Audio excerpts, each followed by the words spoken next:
The weight of the seats San Francisco International Airport. Friday afternoon, October 3rd, 1,000 feet of possibility waiting on a runway. Inside the terminal, the ordinary machinery of a Friday moves without interruption. Gates open, gates close. People go where they are going without thinking twice about the right to go there. Pan down, gate 34, first class, boarding complete. A man in a Navy suit sits in seat 2A, tablet open. Posture easy, the kind of stillness that belongs to someone who has prepared for everything ahead of him and has nothing left to prove to the room. He doesn't look up when she sits down beside him. He doesn't need to. He already knows that glance. Two men in dark blazers appear at the front of the cabin. They are walking with purpose. They are walking toward him. And the entire cabin, 30 people, 30 separate lives, goes very, very quiet. Nobody moves. Nobody speaks. The man in seat 2A closes his tablet. Slowly. He was already sitting in his seat when they came for him. Navy suit, tablet open. A deal worth $4.8 billion waiting in Newark. Two men, dark blazers, walking straight down the aisle toward him like he didn't belong there. He did belong there. Was the whole problem. Elliot Webb had booked seat 6 weeks in advance, had shown his ID at the gate without being asked, scanned his boarding pass, turned left into first class, slid his carry-on under the seat in front of him, and opened his presentation the way he opened it every time he traveled for work, without ceremony, without looking around to see who was watching, the way a man behaves when the work itself is the only point. The gate agent hadn't looked at him when she scanned his boarding pass. Mechanical nod, eyes already moving past him to the next passenger. Was used to that too. He was on slide 14 when she sat down. Seat 3C, white sweater, leather bag worn soft at the handles, the kind of wear that comes from years of use rather than neglect.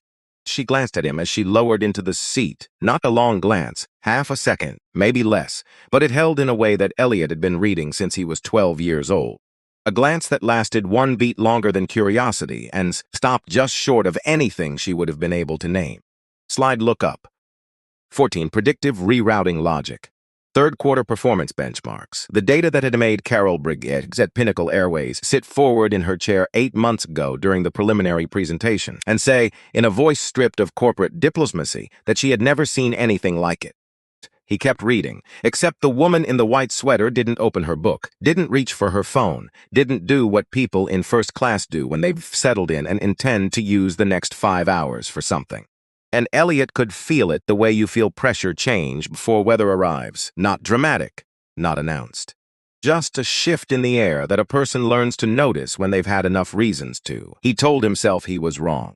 Was not wrong. The flight attendant moved through the cabin with a tray. Her name badge said Brooke Daniels. Early 30s. She had been pleasant when she brought his water earlier, the kind of pleasant that comes from actually liking the job most days, not performing it. Row 3 paused briefly near 3C. The woman in the white sweater said something low, directed upward, meant only for Brooke. He didn't catch the words. He caught the rhythm. The way just kept surfacing. I just think someone should double-check.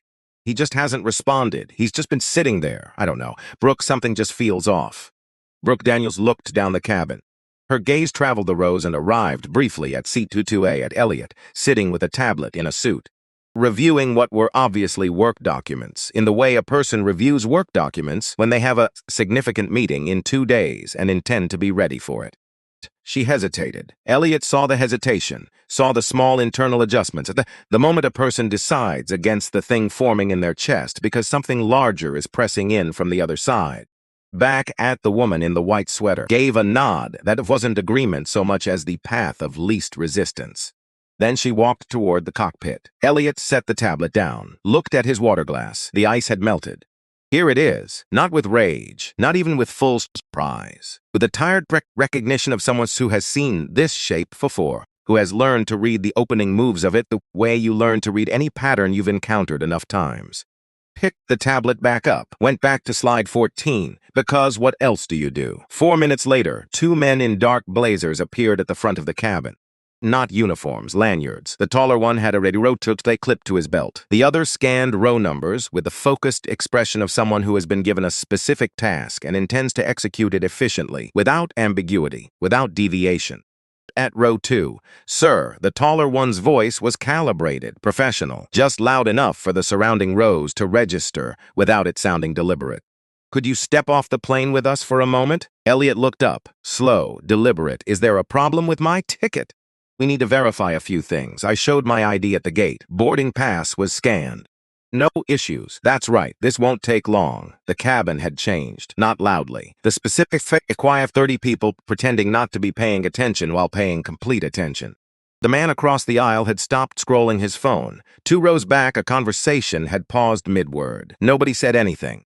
Elliot looked at the 2 men, then at the cabin, then back, closed the tablet, reached under the seat for his carry-on. Here is what he did not do. He did not raise his voice, did not demand an explanation in a way that would give anyone in that cabin a reason to feel that what was happening was somehow his fault.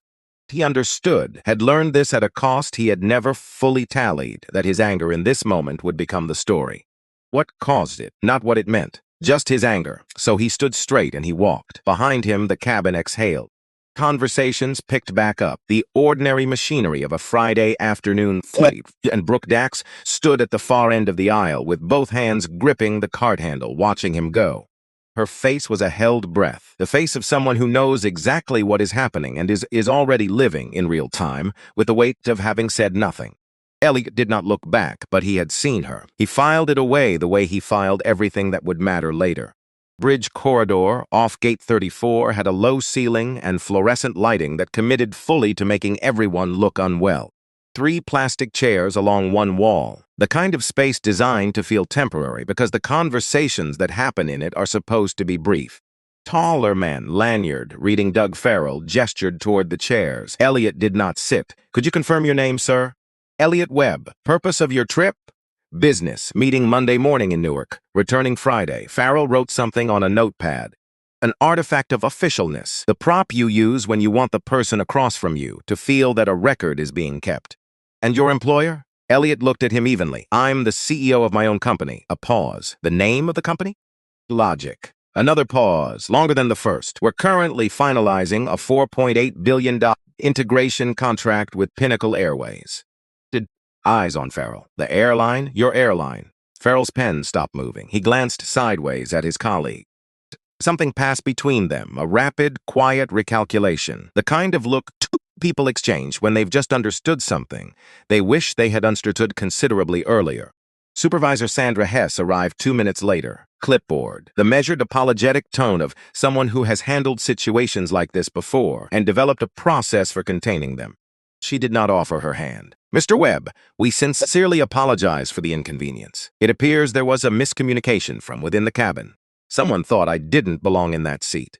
She didn't answer that directly. We've arranged for you on the next flight to Newark, departing in approximately 3 hours. Upgraded the seating and included. I don't want a voucher. Of course. We completely understand your frustration. Please relay something to your legal department. Hess stopped. Elliot adjusted the strap on his carry-on. Tell them to expect a call. He walked past her. Fast, not performatively slow, just forward, the pace of a man who has already determined what happens next and is closing the distance to it without drama. Found a seat at the far end of the gate, away from the cluster of Friday afternoon travelers, families with too much luggage. Businessman asleep beneath his own jacket. 2 college-age kids sharing earbuds, watching something on a laptop and not watching anything around them. Regular life, proceeding without interruption. He opened his laptop, started a new document, an email to Claire Sutton, then another. Both short, both specific, the kind of correspondence that holds exactly what is needed and releases everything else. His phone buzzed. Claire, he answered. I know, she said before he could say anything. He waited. Somson called me 20 minutes ago. From inside Pinnacle. No name given, a pause. They said the incident would be managed internally, resolved before Monday. Exact word handled. Elliot was quiet. Through the gate windows, a ground crew worker in an orange vest sat on the edge of a luggage cart with a sandwich, face tipped up toward the thin October hoist like he was trying to collect the last warmth of it before the season turned completely. Who called you? They disconnected before I could ask. But Elliot, she paused again, longer. Someone's inside that company wanted me to know. Which means someone's inside that company doesn't want this buried. He looked at the tarmac for a moment. Okay, he said. A slight rise in her voice. She'd been expecting more. I'll call you when I land. He held the phone after she hung up.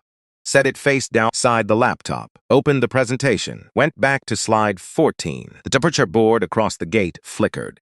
flight. New time, 3 hours out. He had work to do. This is where the story actually starts, not at gate 34. Not in the corridor. Here on a block in Compton where the streetlight on the corner had been broken for 3 years and the city had filed it away somewhere in a queue that moved slowly. Roy Webb fixed things, not as a hobby, not as a personality trait someone would describe at a dinner party. Fundamental orientation toward the world. If something stops working, you find the fault. You don't call someone else. You don't wait for the problem to resolve itself. You find the fault and you fix it. Because the alternative is living in a house where broken things stay broken, and Roy Webb was not going to do that. Kitchen toaster, the screen door, the ceiling fan in the bedroom that wobbled so badly it sounded like a helicopter preparing for an emergency landing. The electrical panel, the one that nearly caught fire when Elliot was 7, when Roy spent 3 hours on the hallway floor in the dark, rewiring the whole box by flashlight, because calling a professional was not something they could afford, and also not something Roy would have considered even if they could. Call an electrician, Elliot's mother said once, standing in the doorway watching him. Roy looked up from the floor, hands still moving. I am an electrician. He was licensed, 30 years of it. Working in buildings, ran on systems he understood better than most of the people who paid to inhabit them.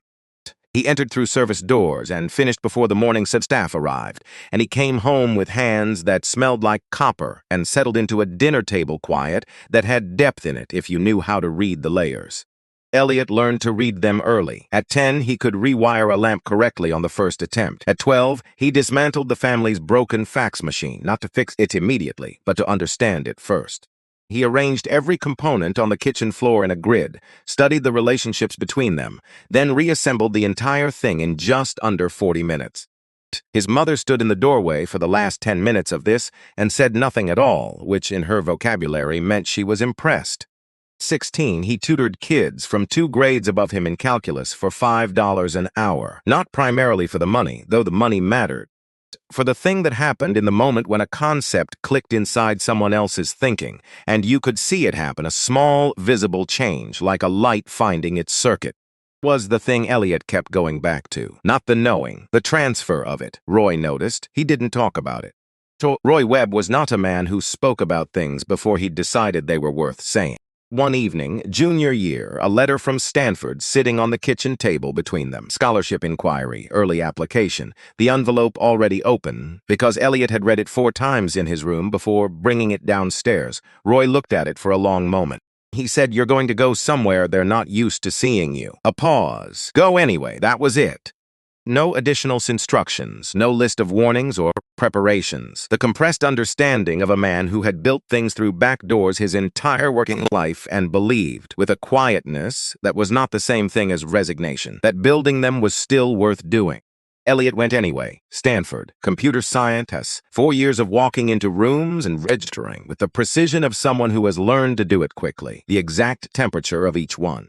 Which professors scanned the room when they called roll and paused slightly at certain names, which study groups developed at a subtle density when he approached, which moments required him to be twice as prepared and half as reactive as the person next to him, not because any policy said so, but because the unwritten policies were the ones that actually ran the room. He stayed, he graduated, a decade in Silicon Valley followed, working for other people's companies, building other people's systems. Watching ideas get funded over lunches at restaurants where the salads cost $40 and the conversations moved easily between instinct and culture fit, delivered with the confidence of men for whom those terms had always pointed at themselves. Watched, he saved. He kept his own notes in a separate document he did not share with anyone. At 38, he stopped. 1-bedroom apartment in Oakland, second-hand laptop, 3 legal pads filled with equations that his former Stanford advisor, a man who genuinely liked Elliot and wanted him to succeed, described with affectionate skepticism as ambitious to the point of delusion. In the first year of Vertex Logic, he applied for funding from 14 venture capital firms, 14 rejections. Some came with brief explanations. Some didn't bother. One arrived as an email that had not been properly anonymized, a forwarded internal thread between 2 partners, clearly not intended for Elliot's eyes. That read, "Interesting approach, but the team profile gives me pause." Past team profile. There was no team yet. Vertex Logic was 1 person and 3 legal pads. He sat with that email in the Oakland apartment past midnight. with the specific clarifying anger of a man who has done everything correctly and been told, without quite being told, that correct is not the measurement they're using. He could have pursued it, could have made it an issue, could have introduced lawyers into it. He did none of those things, because Roy Webb had demonstrated something more durable than the satisfaction of being publicly right. The most effective thing a man can do in a system that miscalculates him is not to correct the system's arithmetic out loud. To produce results the system has to account for. He found 2 angel investors through a former colleague who had watched him work and trusted the evidence over the narrative. Hired 2 engineers who believed in what they were building before the bacillary was comfortable. Ran the company lean, ran it long past the point where stopping would have looked reasonable. 3 years in, a regional air freight company deployed Vertex Logic's routing system across its network. Operational delays dropped by 31% over 18 months. Company saved $340 million. That number got written about in 2 industry publications and 1 general interest piece in a business magazine. The piece was short, the number was not. Pinnacle Airways called the following week. Was directrix. She'd seen the freight results in an industry report and had spent 48 hours before calling, making sure the numbers were real and not a reporting anomaly. When she called, she said she had a cargo routing problem that Pinnacle's internal team had been attempting to solve for 2 years, that every external solution they evaluated had been incremental at best, that she wanted to see what Vertex Logic actually did. Not a summary, not a deck, the actual system working on actual data. Elliott flew to New York the following week and presented it for 90 minutes to 12 Pinnacle executives in a conference room on the 32nd floor.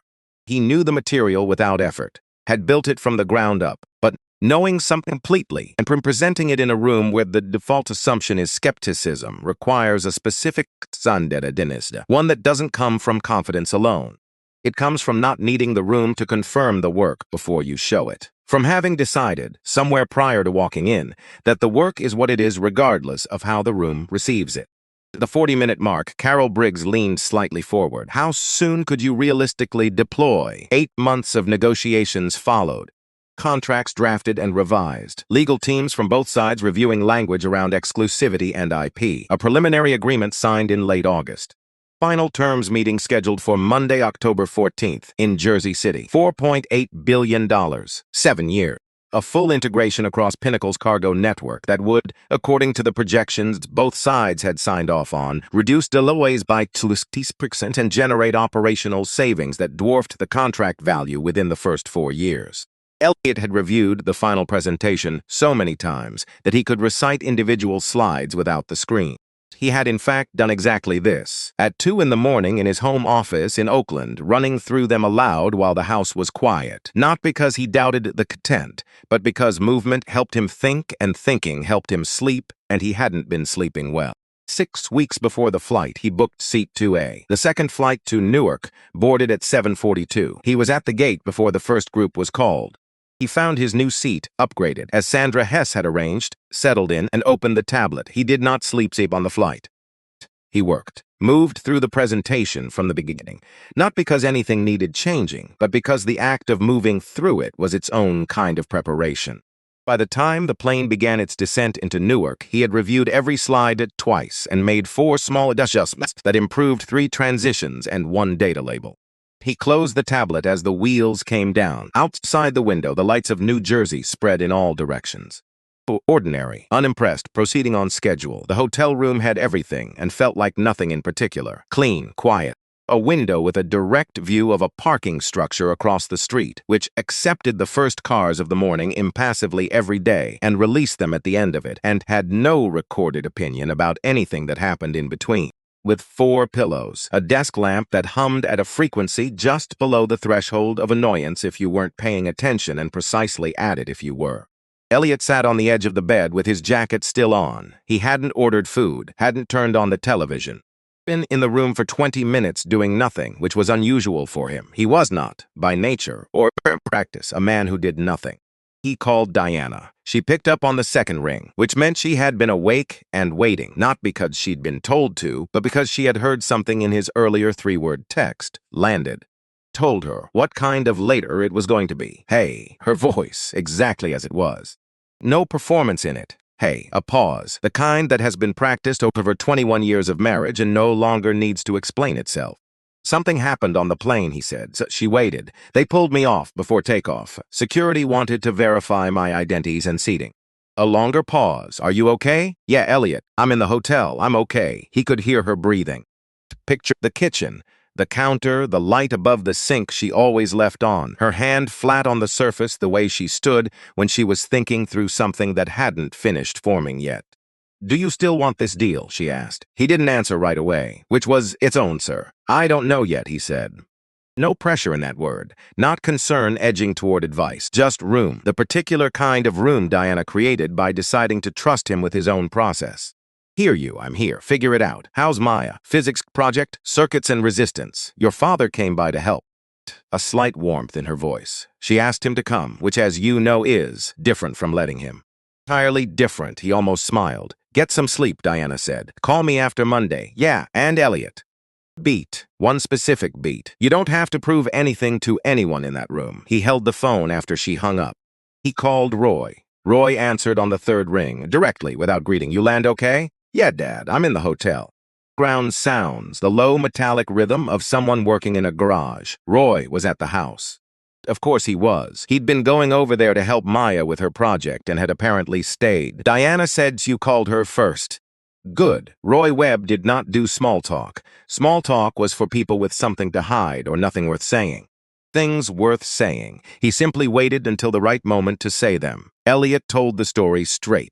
In order, without editorializing. The woman in the white sweater, Brooke Daniels at the cockpit door, the two men in blazers. The corridor, Sandra Hess, the voucher he had not taken. Roy listened without interrupting once. When it was done, there was a silence that had weight in it. Roy said, You remember the Delman building? On Hoover of 12 floors, I rewired the entire east wing. 2 summers, 91 and 92, a pause. Something set down, a tool probably. Management had me before 5 so the building's residents wouldn't see me in the lobby. Didn't want questions. Another pause. I did it anyway. The work was good. We needed what it paid. Elliot said nothing. But you, Roy's voice shifted, not louder, steer, the way a wire stitches when the current has found its path. Been doing this for what it pays for a long time now. A beat, so the question isn't what they did to you on that plane. The question is whether you still want to use their door. Elliot sat in the neutral room with the humming lamp. Get some sleep, son, Roy said and hung up. Elliot set the phone on the nightstand. Stood, took the jacket off, draped it over the chair with the kind of care that had become habit over years of traveling with suits that had to last a full week. Lay down on top of the covers with the lamp still on. He looked at the ceiling. He thought about Roy in the hallway in 1989, flat on the floor with a flashlight, rewiring the panel because the alternative was leaving it broken. 3 hours. Not because anyone was watching, not because the outcome would be acknowledged, because doing it wrong was not an option Roy Webb entertained. About the Stanford letter on the kitchen table and Roy looking at it for a long moment. Go anyway. After a while, he reached over and turned off the lamp. The room went dark. Outside, Newark kept going. Sirens at a distance, the low continuous sound of traffic, a burst laughter from somewhere below, and then nothing. Unceasing forward motion of a city that had no particular interest in what had happened to Elliot Webb today and was going to keep moving regardless. Was in its way the most useful thing he could have heard. He closed his eyes. He went to sleep. The room was still gray when his phone lit up. 5:43. He was already awake, had been since 5, lying on top of the covers in the dark listening to Newark recalibrate itself from night into some resembling morning. The sounds changed in increments, fewer sirens, more engines, the specific quality of traffic that belongs to people going somewhere rather than coming back from somewhere. Showered. Made the hotel coffee, which was technically coffee the way a photocopy is technically a document. Drinkable. Present. The thing itself. He was sitting at the desk with his laptop open and slide 14 visible on screen when Claire's text arrived. 3 words. Check your feed. He opened it. The clip was 38 seconds. No caption, no title, no explanation of any kind. Posted the previous night by an account he didn't recognize, T. Boone J. Dandidate, to a platform where things either disappeared in hours or lived forever, and there was rarely a logical reason for which outcome arrived. Footage moved slightly, shot from what appeared to be a middle seat, somewhere around row 5, by someone who had learned to hold a phone at an angle that reads as accidental. Was ambient sound, the low hum of cabin systems, the soft percussion of a flight preparing to depart, but no clear voices. No narration, nothing to tell you what you were watching or why it mattered. Just the image, Elliot Webb, Navy suit. Carry-on in hand, walking out of first class with his back straight and his face forward while row after row of passengers sat and watched and said nothing at all. 38 seconds. He watched it once, then a second time, more slowly. Then he set the phone face down on the desk and looked at the window. Parking structure across the street was already receiving its first cars of the morning, headlights swinging through the levels, tires on concrete, the orderly arrival of people beginning their Saturday with somewhere to be. Tyler Boone, he would learn within the hour, was 24 years old, second-year SUS student. He'd been in seat 5B on the original flight. By the account he would later give, in the single brief statement he ever released about the incident, he had understood what was happening in real time and had not known what to do with that understanding. So he had done nothing, like everyone else in the cabin, except he hadn't turned off his camera. Elliot sat with the specific texture of that for a while. Complicated feeling of being grateful for something you also wish hadn't been necessary. Tyler Boone had been silent. He had stayed in his seat like every other passenger on that plane. But his silence had contained something different from theirs, a record, a refusal to let the moment fully erase itself, a small act of not looking away even when everything else in the cabin was choosing to. Called Claire. 200,000 views, she said, without hello. It's been up since 11 last night, 9 hours. Where is it spreading? Everywhere. Tech forums first, then general news aggregators. 3 journalists have already requested comment from Vertel Logic's press contact, which, as you know, is currently me, and I have said nothing to anyone. Pause. Who is he? Law student, San Francisco. Is he going to talk? No statement yet. No interview granted, just the clip. Elliot looked at the parking structure. A woman in a yellow coat was walking through the ground level, moving fast, purpose in her stride. What do we need ready before Monday? Already building it. I'll have a full outline to you by tonight. Good. He ended the call, looked at the laptop. Slide 14 was still open from the previous night, where he'd left it at midnight when he'd decided that working was not in this instance the same as sleeping and had turned off the light. He opened a new slide at the end of the presentation. After slide 6.2, typed a title, Instructional Accountability Proposal, and started building what came next. He worked through the morning. Claire texted updates in intervals, 500,000 views, then 800, and he read each one and put the phone face down and returned to the slide. By noon, the work was in a shape he felt confident in. Not finished, finished enough. He needed food and something other than hotel air, in that order, so he put on his coat and walked 3 blocks to a diner he'd noticed from the cab the previous night. Corner spot, the kind of place that had been open since before the neighborhood around it changed and had not updated its sign or its menu in a way that made any concession to the present. The soup was chicken, actual vegetables, made with attention, which was the only thing he'd wanted from a meal all day. He ate slowly, watched Saturday move past the window. Couples, dogs, a teenager on a bike who had no particular destination but was committed to the speed of getting there. Regular life, he thought. I just want that. Not the meetings, not the clip, not the voucher and the apology in the 48 hours. Just a Saturday. Then he thought, but this is what I built it for. Not the deal. The Saturday. And you don't get the Saturday without doing the work that makes it possible to have one that belongs entirely to you. Paid. Walked back, opened the laptop. Sunday came in quietly. He worked in the morning, not as in the presentation, on the structural proposal, refining the language until it's exactly what he meant, rather than approximately what he meant, which were different things. He took a long walk in the afternoon through neighborhoods that meant nothing to him yet, just streets and storefronts and people going about the business of being alive on a Sunday. Called Diana at 6. How are you sleeping? She asked. Fine, he said. Approximately true. Roy fixed the radio. Finally, the one in the garage. 6 months, Elliot. 6 months he's been working on that radio. A pause with amusement in it. Sounds beautiful. He made Maya listen to a full song before she was allowed to go back to her homework. What did she say? She said it was, and I'm quoting, actually pretty good for something that old. Roy looked like he'd won an award. He laughed, a real one, the first since Thursday. He went to bed at 10. Was asleep before 10:30. By the time he turned the lamp off, the clip had crossed 4 million views. He knew because Claire had sent one final text at 9:58. He'd read it, set the phone down, and thought, Monday is going to be a different room than the one they were expecting. He'd closed his eyes. Monday arrived cold and certain. The October light had no warmth in it, the kind of morning that illuminates everything without softening anything. Sheba's shadows exact. Elliot dressed with care. The suit pressed overnight by the hotel service. Crisp at the shoulders, clean at the cuffs. Different tie than Friday. Deep charcoal, where Friday had been navy. A small decision, entirely his, that mattered in a way he wouldn't have been able to fully explain to anyone else and didn't need to. Breakfast at the hotel restaurant. Eggs, toast, coffee that was considerably better than the room's version. He read nothing while he ate. The other tables. A couple with a stroller, a man in construction gear, two women laughing about something that had happened the previous night, the details between them private and irreplaceable.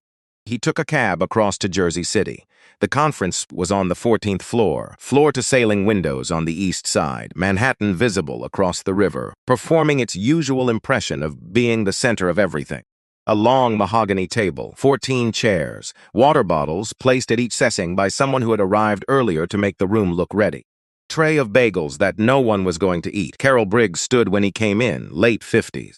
Sharp eyes behind careful glasses, the kind of executive who had survived multiple rounds of corporate restructuring by being more prepared than the room without making the room feel it was being lapped.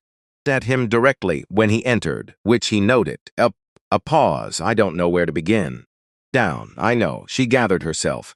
We've requested the full incident report, crew statements. It's being escalated at the highest level internally, and I want you to know we are taking this with the full seriousness. Carol.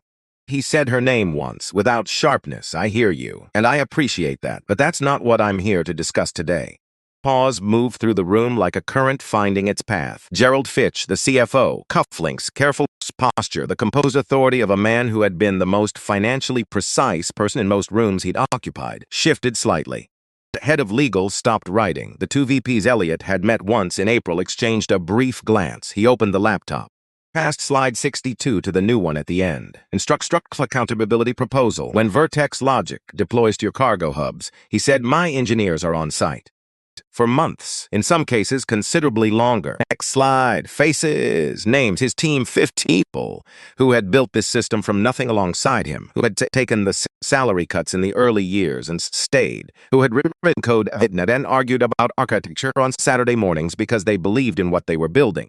These are the people who make this integration function, who will be in your terminals, in your operation centers, sitting in the facilities of an airline that is asking the aviation and logistics world to trust them. Carol, if I, with this contract on this table, can be removed from a seat I paid for because a passenger felt something unspecified was off. He paused. Sit in the room. What happens to my engineers when they arrive at your hubs? Nobody answered. There was no answer available that didn't require acknowledging something about the culture that had generated the question. He clicked through 3 more slides. Each one a scenario, each one built from documented incidents in the aviation industry over the previous 5 years, not pinnacle incidents specifically. Industry incidents, the kind of data that exists in reports that organizations commission and then file carefully away from public view. Each slide ended with a question rather than a conclusion. He had done this deliberately. Conclusions could be disputed. Questions had to be answered or refused, and refusing them in this room on this day was not an option any of the people across the table could afford. I'm not asking for a statement, he said. Not a company pledge. I've read enough of those. He clicked to the final slide. Background, 1 line of text. I want audible policy, written accountability with a timeline and a consequence. He looked around the table. What staying at the table looks like from where I'm sitting. Gerald Fitch leaned forward. The deal terms were finalized and confirmed in August. Introducing new structural requirements at this stage feels like. Gerald. Carol said it once, quietly, the way a person says a name when they mean stop. Gerald stopped. 3 phones buzzed at the table. Then a 4th. Carol looked at hers. Something moved across her face. Brief, controlled, but real. She excused herself without explanation. The remaining executives looked at each other, then at their own phones. The head of legal was typing with the speed of someone responding to something urgent. Gerald Fitch, cufflinks and all, had stopped looking at Elliot with the measured patience of a man managing a vendor. He was looking at him the way people look at someone who has just turned over a card that changes the shape of the game entirely. Because the clip had by Sunday evening crossed 4 million views. Because 3 national news networks had run segments. Because Pinnacle's stock had opened Monday morning down 6% before trading fully stabilized. And that number, small as it was, had been noticed by everyone in this room. Carol came back in, sat down, folded her hands on the table. She looked at Elliot, and for the first time in the meeting, she looked like a person rather than the role she had been playing. "What do you need to see?" she said, "to stay at the table?" He closed the laptop. 48 hours, he said.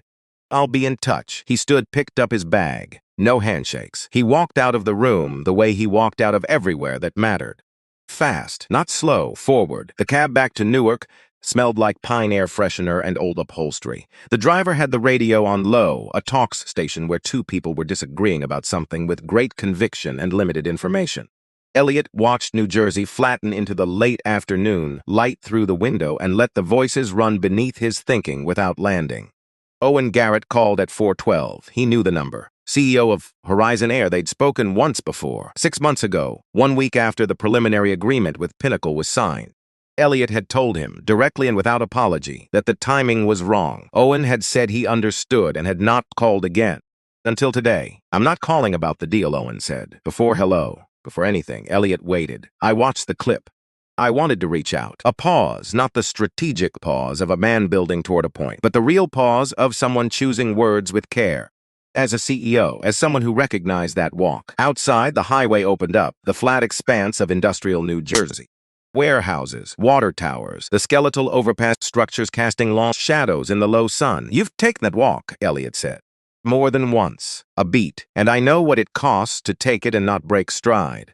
The pause between them had the quality of something understood between 2 people who had not needed to explain it to each other and were not going to start now. "I know he's a process," Owen said. "I'm not inserting myself into it, but if you want to talk about any of it, I'm here."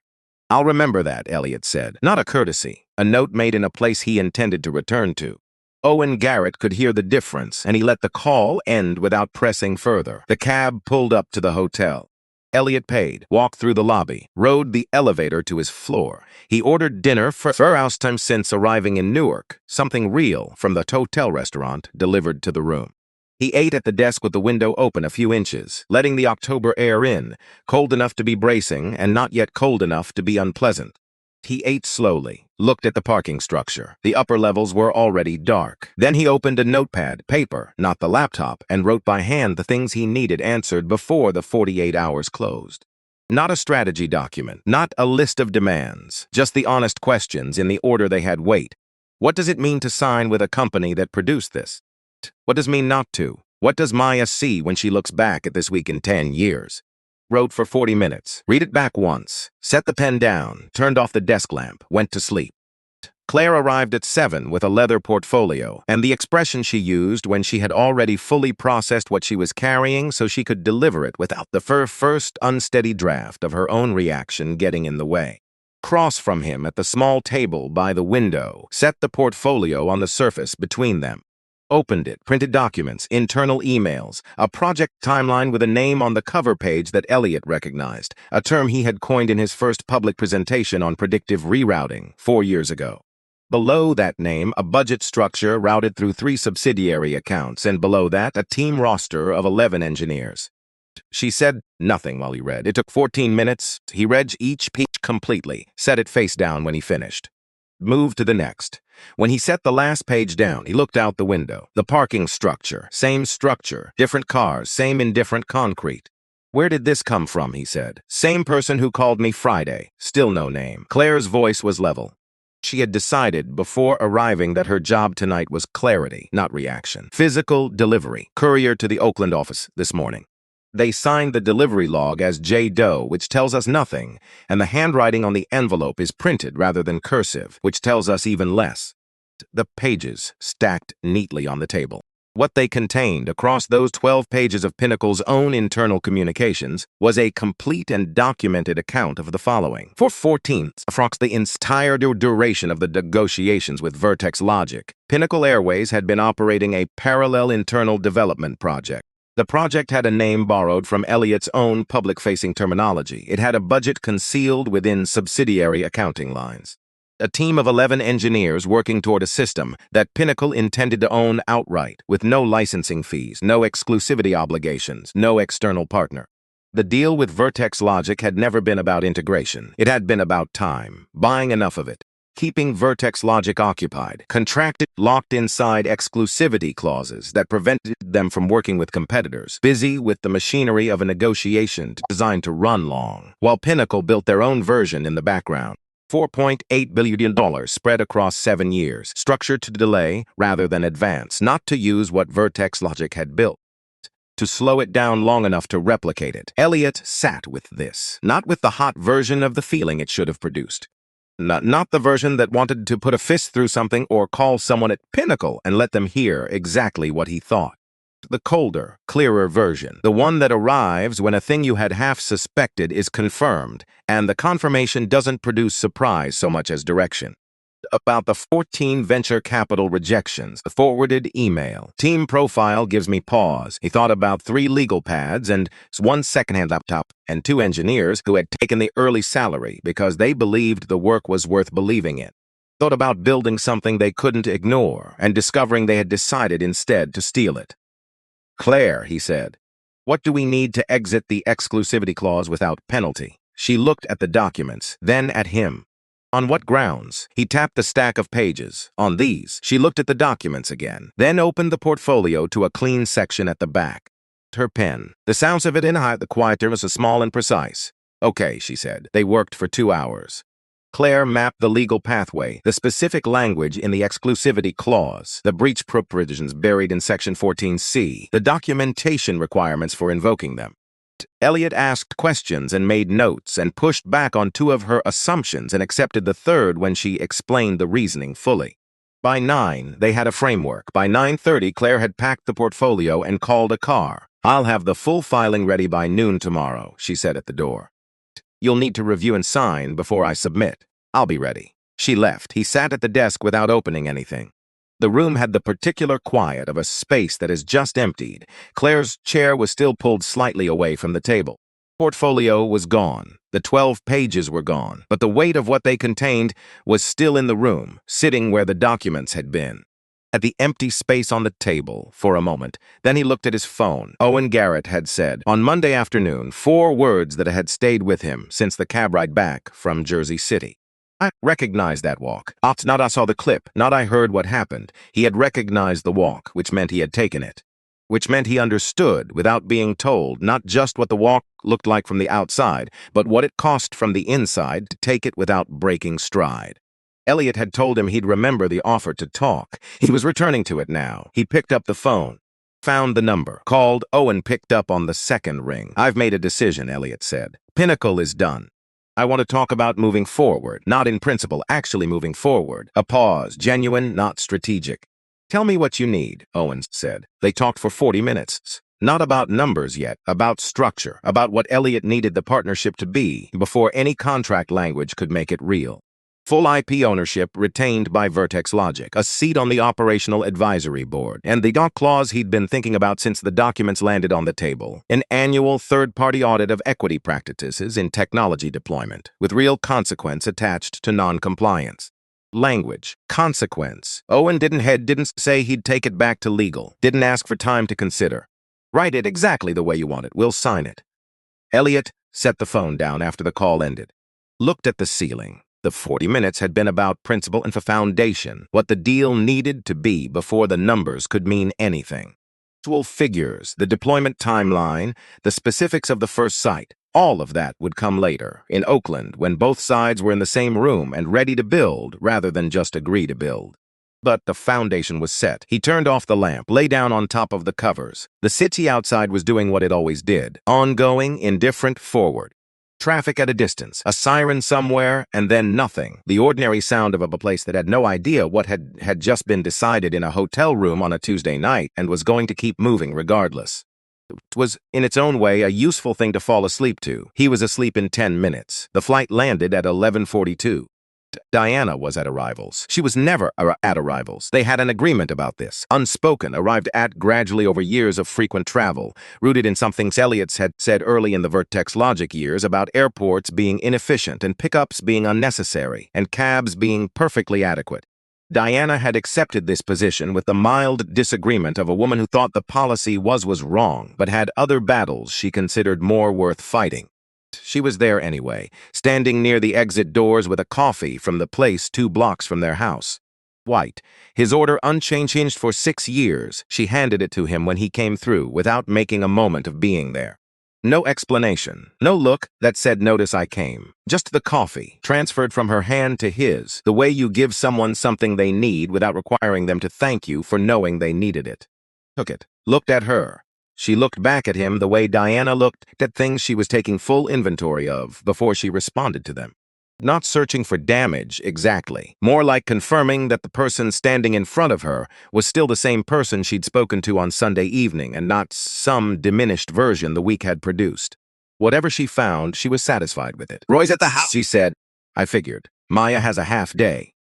Home by 2. Okay, they walked to the car. The October morning was bright and specific in the way Oakland mornings could be.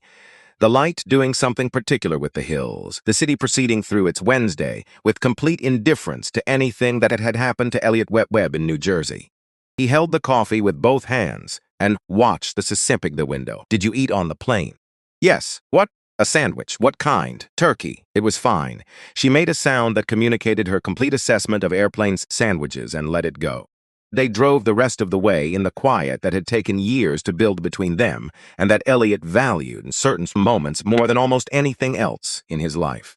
Not silence in the empty sense, the absence of the need to fill it. 21 years of knowing someone well enough that being in a car together without talking was its own complete form of conversation. The coffee, watched Oakland go past, let it be enough just to be moving toward home. Roy's truck was in the driveway. The truck was a 1994 Ford that Roy had kept operational through a combination of genuine skill and the flat refusal to accept the alternative.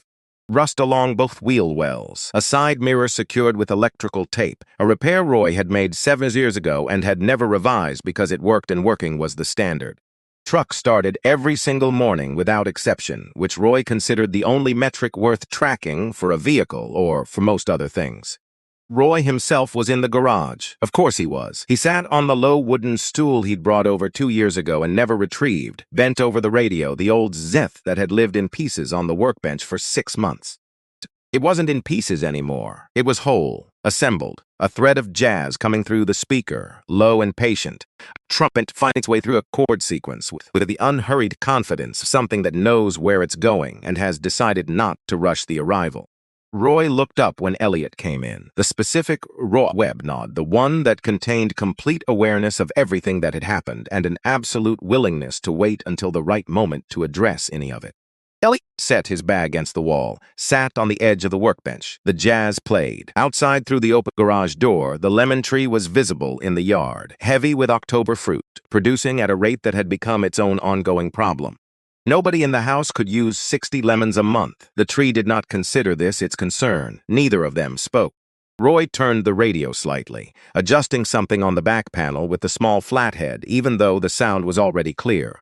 Habit of a man who does not consider something finished until he has checked it himself, not distrust of the work. Just the practice of verification. How'd Monday go, Roy said. An opening, not a question. I walked out before it was over. Roy turned a screw, waited, after I said what needed saying. Elliot looked at his hands. They asked what I needed to stay at the table. Gave them 48 hours. They came back Monday night, revised terms, more equity, a personal note from Carol Briggs. A pause, sent the reply from the plane this morning. Roy set the stack screwdriver down, looked at him directly for the first time since Elliot had come in. One word, Elliot said. No. Roy held his gaze for a moment, picked up the screwdriver, went back to the panel. There's more, Elliot said. He told Roy about Claire's documents, the 14 months of Pinnacle's parallel project, the 11 engineers working in a budget routed through subsidiary accounts. Project name taken without acknowledgement from Elliot's own published research. He told it in order, without the hot version of the feeling it could have carried, with the colder, more directional version that had arrived Tuesday evening when the documents were laid out in front of him, and replaced the last remaining uncertainty with something solid. Roy listened without interrupting once. When it was done, Roy set the screwdriver down and looked at the radio. The trumpet had found something slower now. More interior. They were never going to build with you, Roy said. No, they were buying time. Yes. Roy nodded, the slow nod of a man who has encountered this shape before, not in boardrooms, in other rooms, across 30 years of other forms of it. The shape of a system that does not say no directly, because no creates a record that says yes, come in, let's work together, and means something else entirely by all of it. Quiet for a moment, then, so what comes next? At it. Horizon Air. Elliot looked at the radio. I spoke with him last night. We agreed on the structure, the core terms, what the partnership needs to be at its foundation. And I'm calling him back to work through the specifics, numbers, deployment timeline, the Dallas hub as the first site. Paused. Different deal. Smaller number, but he wants what we actually built. Royce said nothing. 4.2 billion. 7 years. Full IP ownership stays with Vertex. And Claire wrote a clause requiring annual third-party equity audits of Horizon's technology deployment practices. Owen accepted it before she finished the sentence. Roy looked at him. His legal team didn't push back? Not once. Quiet settled between them. The jazz filled it, unhurried. Why? Roy said. He has 2 daughters, both engineers. Elliot looked at his father. He understood what the clause was for without being told. Roy picked up the screwdriver, turned it once in his hand, set it back down with the finality of something decided. Then you already know what comes next, he said. Elliot looked through the garage window into the kitchen. That light was doing its sideways thing, the late morning California angle that came through the window above the sink and landed on everything with a quality of considered attention, making ordinary surfaces look deliberate. Maya was the table, books spread wide, 3 highlighters arranged in a row by color, a pencil tubing across the page in the quick, concentrated way she worked when the material had actually caught her, rather than simply obligated her. She didn't know he was watching. She was just working, the way she always worked, with the focus of someone building something, even when the thing she was building was just her own understanding of a subject. Watching her, Elliot felt the familiar weight of it, that whatever he was building was for something real, not the deal. The number, not the press release, or the stock price, or the audit clause, the ground beneath the ordinary Wednesday. The table in the kitchen, the girl at the table who would one day walk into rooms of her own and need the ground to be solid under her feet when she got there. Roy followed his gaze through the window, said nothing, didn't need to. Elliot stood, set his coffee on the workbench.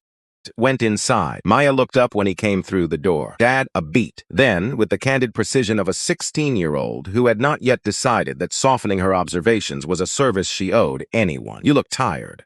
Good morning to you too. I mean, you look fine, just tired. Thank you, Maya. She went back to the page. A glass of water, stood at the sink, looking at the yard, the lemon tree, the patgrass that had never fully committed to green, the old wooden chair nobody sat in anymore, but nobody had moved either. Things that remained because removing them had never risen to the level of a decision worth making. He sat down across from her. History problem set. He could see from where he sat that it was something about labor movements. She had 4 books open for one at different pages and was cross-referencing between 2 of them while writing in a third, the method she used when a topic had caught her genuine interest rather than just her sense of obligation. What's the question? He said. She didn't look up. Why people stay in systems that don't serve them. She turned a page. And what makes them finally leave? He sat with that. What are you finding? That it's usually not one thing. She highlighted something yellow, considered it, added pink along the margin. It's a lot of small things building up. Someone does something, sometimes something small, and it changes everything, but only because all the other things were already there underneath. What happened with you this week? He looked at her. 16 years old. 4 open books and 3 highlighters, and a question that had arrived with the accuracy of someone who had been paying attention to more than her homework.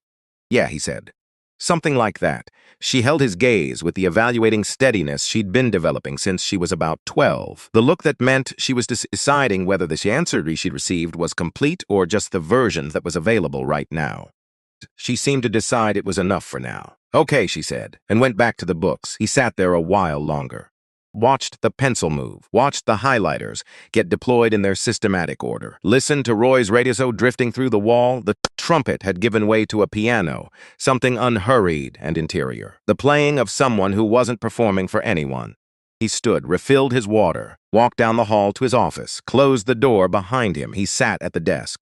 Opened the laptop. He found the email thread with Owen from the previous night, the 40-minute call about structure and foundation, the agreement on the core terms of what the partnership needed to be before any contract language could make it real. Last night had been about principle. This call was about specifics. He found the number, called. Owen picked up on the first ring, which meant he'd been expecting it. Ready to work through the details, Owen said. Let's do it. They talked for just over an hour. The Dallas hub as the first deployment site, Horizon's largest cargo operations, the one that would put Vertex Logic's system under maximum load from the first week of operation, which was what Elliot wanted. Proof of functions at full scale, not a controlled demonstration. A 30-month rollout schedule for the full network. The audit clause, worded by Claire and reviewed overnight by Owen's general counsel, accepted with one minor amendment that Claire had already approved. The number, $4.2 billion. Over 7 years. $600 million less than Pinnacle's number on paper, but Pinnacle's paper had been a holding pattern dressed as a con, and Elliot had stopped measuring anything against what Pinnacle had offered the moment Claire's documents arrived on the Newark hotel table. $4.2 billion from a company that actually intended to build. That was a number with a different weight entirely. When they hung up, Elliot sat without opening anything else. He looked at the wall across from the desk, specifically at a printed page he'd pinned there years ago. The first industry article that mentioned Vertex Logic by name. 3 sentences, a footnote and a roundup piece about emerging logistics technology. He'd kept it not for sentiment, but as a fixed point, a marker of where the distance started from, so the distance traveled would always be measurable and never assumed. He looked at it for a moment. Then he pushed back from the desk and went back to the kitchen. The press release went out Friday morning at 9. Claire had written it across 3 drafts. Elliot read the final version twice and changed 4 words, not because the originals were inaccurate, but because exactly accurate was the standard, and 4 of the words had been approximate. Logic announces integration partnership with Horizon Air, $4.2 billion agreement, 7-year deployment across full cargo network. The ownership and advisory representation retaken by Vertex Logic. By 9:30, Pinnacle Airways had lost 4% of its stock value. By noon, 11%. By end of trading, Friday, between 21. 3 analysts downgraded before the bell. A 4th published a note describing the loss of the Vertex Logic contract as a significant operational and reputational setback requiring multiple quarters to fully assess. The note circulated widely. The language was measured. The meaning was not. Gerald Fitch released a brief company statement, 9 sentences. Pinnacle remained committed to its technology modernization roadmap. No mention of Elliott Webb, Vertex Logic, or anything that had happened on Flight 22AT. Was read, noted, and set aside. Carol Briggs sent Elliot personally May afternoon. 4 paragraphs, no CC. Written without legal review, he could tell from the uneven edges, the sentences that revised themselves mid-thought, the places where the managed corporate language fell away, and something more direct came through. Twice did not respond, not because her sincerity was in question, because there was nothing he could add that the week hadn't already said more clearly than anything he could write. Helen Marsh released a public statement Friday evening. Her publicist had clearly been involved. Careful phrasing. She had never intended for the situation to escalate as it had. Communicated concerns through channels she understood as appropriate. She wished Mr. Webb no ill will and hoped the matter could be understood in full context. Full context. Elliot read it once. Said nothing. Said nothing. Not publicly. Not through Claire. Not through any of the 12 journalists who requested comment over the following 2 days. He declined all of them by the simple method of not responding, which required no explanation and offered none, because the clip was still there. 38 seconds of a man walking out of a space he had every right to occupy while the people around him watched and said nothing.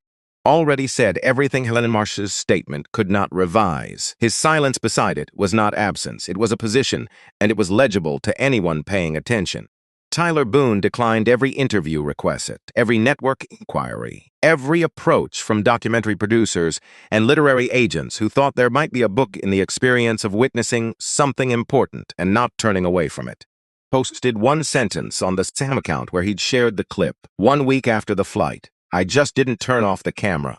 412,000 shares in 24 hours. More than the clip itself. Because something in that sentence reached people in a place footage, for all its power, doesn't quite touch the refusal to make himself central to a story he hadn't been the center of. The acknowledgement that witnessing a thing honestly without flinching was itself a form of action. Not heroism, not a declaration of anything. Turning off the camera. Most people who read it knew, honestly, which one they had been in their lives, and which one they wished they'd been. On the Thursday of the following week, Elliot drove to East Oakland, a community center on a street he'd known since he was young. Cycled through several incarnations, rec center, church annex, rec center again, and now ran, on alternating Thursday evenings, a program for high school students interested in engineering and technology. 200 students, most from neighborhoods that had not historically produced high volumes of Stanford scholarship recipients, or Oakland Tech founders, or people whose names appeared in financial press. He had been asked to come and talk, not to keynote, not to deliver inspiration as a formatted product, just to talk honestly, young people who were going to walk into rooms that built with them in mind, and who deserved to know in advance what that was going to cost and what to do with the cost when it arrived. He stood at the front without a podium. No slides, no prepared remarks. He had thought about what he wanted to say and had decided that thinking about it too much was the wrong preparation for this particular room. Point, he said, a system is going to try to make you feel like you're in the wrong place. 200 people quiet, the listening kind of quiet, present, not waiting. It might be a school, a job. A room full of people who look at you and calculate what they expect to see rather than what's actually there. Paused. It's going to happen. I'm not going to tell you it won't. He looked around the room. Young faces, watchful, some of them already carrying some version of the experience he was describing. He could see it, not in every face, but in enough of them understand at times why this conversation mattered and why it had to be honest rather than encouraging in the easy sense. What I can tell you is this: the system's calculation of you is not your calculation of yourself. The room's expectations are not your ceiling. He paused again. You didn't end up in the wrong place. You ended up in a place that isn't used to you yet. Those are not the same thing. And holding that distinction, especially on the days when it doesn't feel true, is part of how you stay standing long enough to build something that changes what the room expects. He talked for 40 minutes, answered questions for 30 more, real questions, the kind that come from people who are asking because they need to know, and not because they think the answer will be what they want to hear. A girl stopped him near the door on the way out. 16, maybe 17. Paint on the sleeve of her jacket, dried layered, a color she'd been working with long enough that it had become part of the fabric.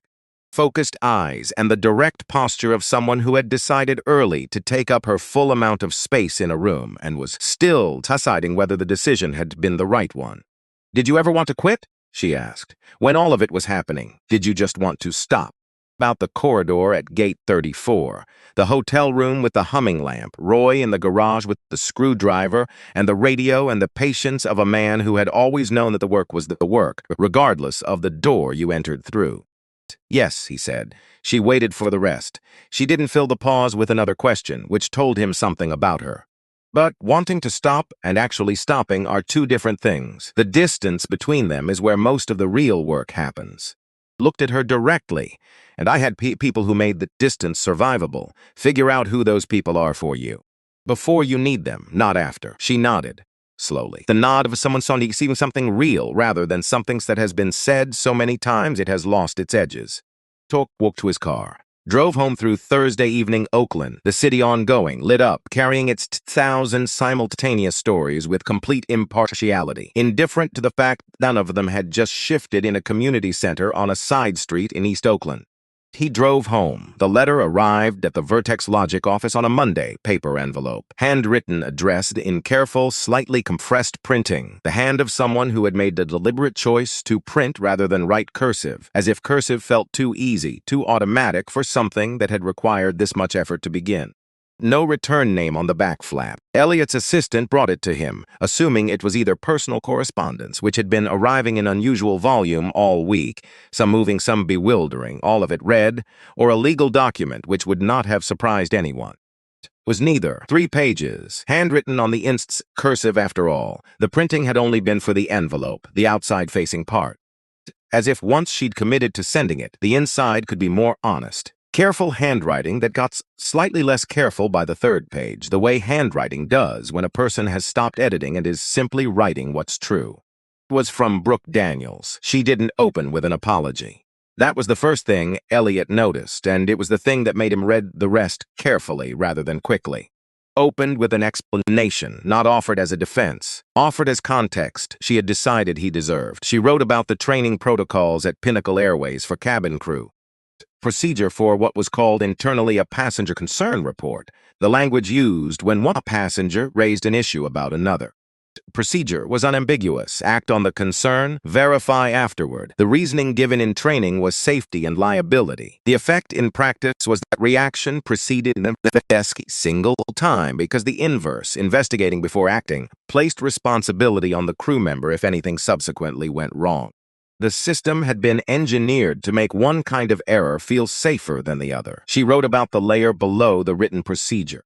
The one not in any manual, but present in every briefing and every hallway conversation and every look exchanged between colleagues when a concern came in.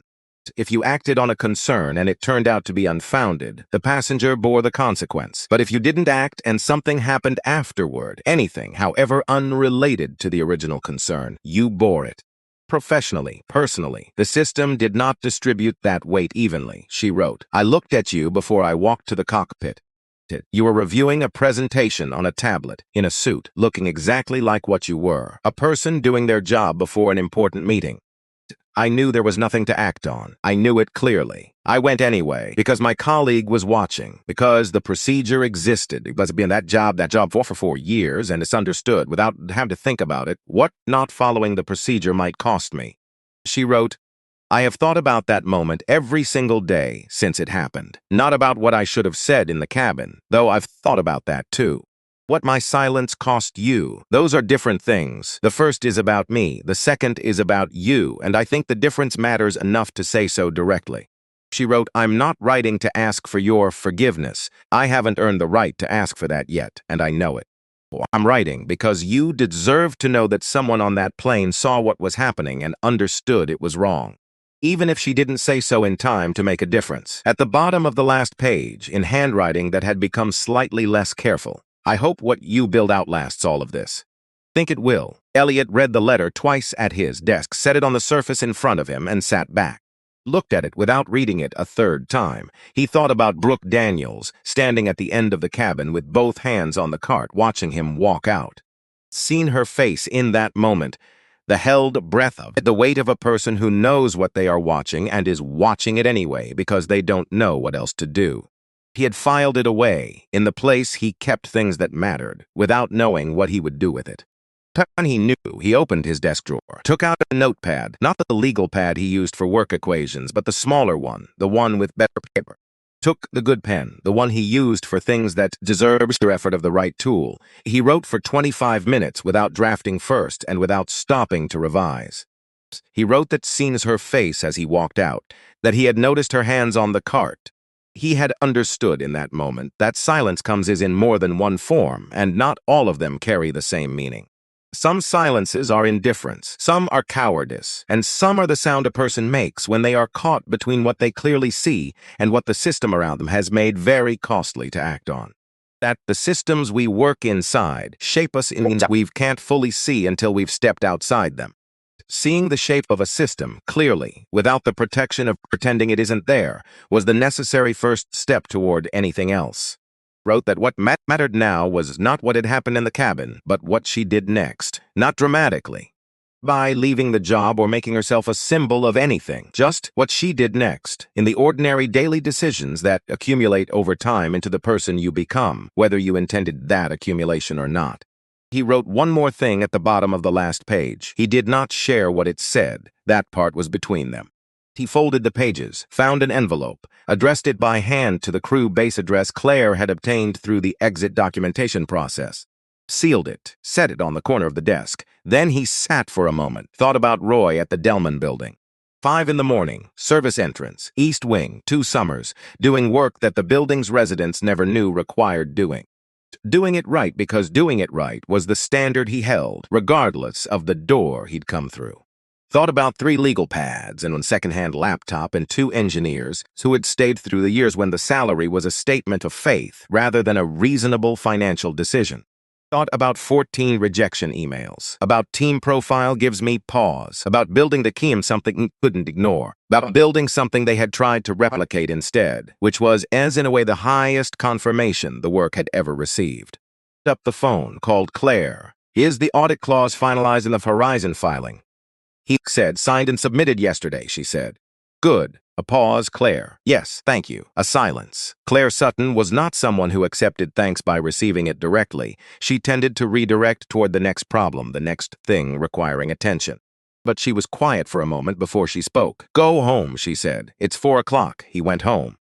The lemon tree had, by Diana's count, produced 67 lemons that month. She had made lemonade, 2 pies, and a chicken dish with preserved lemon that neither of them had attempted before and that had turned out quietly excellent. She had given a bag to the neighbor on the left and a bag to Roy, who had accepted it without ceremony. There were still on the kitchen counter 38 lemons with no particular plan. The tree did not appear to consider this its problem.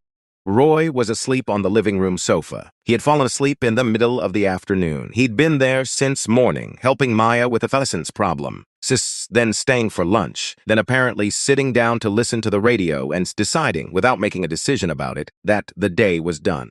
With the small flathead screwdriver still in his right hand, resting against his chest, rising and falling with his breathing. His face was untroubled, the face of a man whose conscience was in good order and whose body had simply finished what it needed to do.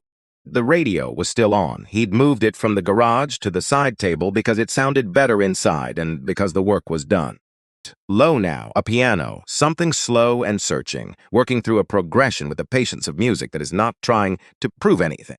Maya was at the kitchen table. New subject today, history, something about labor movements in the early 20th century. 4 books open, 3 highlighters deployed in her systematic order, a pencil moving across the page in the concentrated, slightly restless way she worked when the material had caught her actual interest rather than just her sense of obligation. Diana sat in the chair by the window with a book she'd been reading in small portions for 3 weeks, giving each section its full attention before moving to the next. She looked up when Elliot came through from the hallway, the inventory look, quick, thorough, satisfied. She went back to her page. Got a glass of water, sat down at the kitchen table, did not open a laptop, did not check his phone, did not inventory the things still requiring attention, which were numerous and real and would still be there in the morning.